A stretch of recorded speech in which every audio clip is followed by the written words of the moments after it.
going. Give me a couple more. Please. Yeah.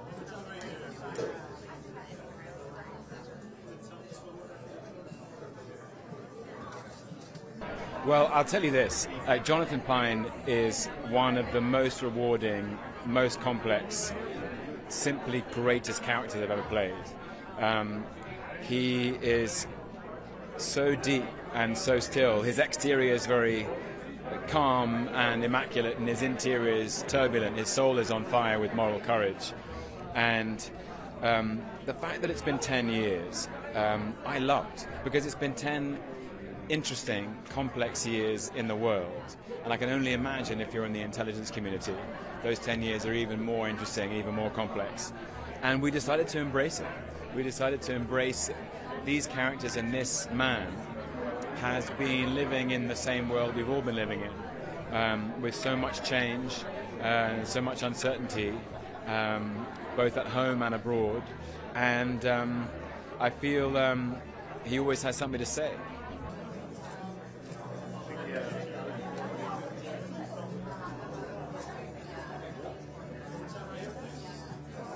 So much in your world has also changed. Family, more success with Loki, things like that. Tell me how that has affected you. Obviously, with the birth of your second child. Well, I'm older, that's for sure, and I feel that.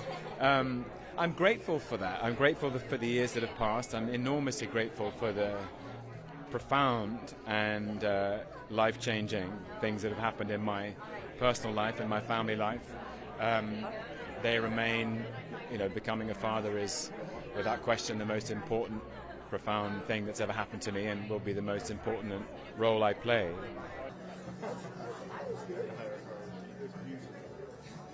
And there's that fear right here. That day, though, I also had a couple of the Springsteen. It's been a journey, and I'm very grateful for those the people in my home life.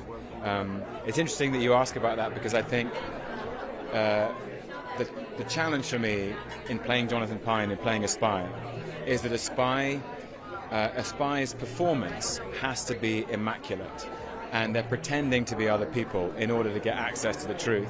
But a spy must live without attachments, without real relationships, and without an identity and relationships which would keep him tethered to an ordinary reality. I know I couldn't do that.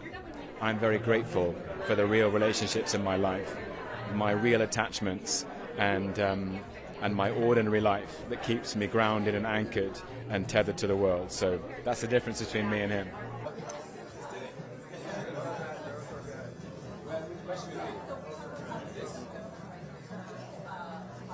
I think that you can never, whatever story you're telling, you can't sort of ignore the environment that we're in, or whether that's like socially, emotionally, politically. And I think that we're just in a different time, and we're trying to show that. We're trying to show what we all feel. I mean, ultimately, it's a show about people. It's about empathy. And what's really important to me, and like the direction of it, is that you just recognise something in the characters beyond the grandiose adventure of a spy, that you recognise something about family and about morals and about identity and cultural identity. And I think that's very different 10 years later.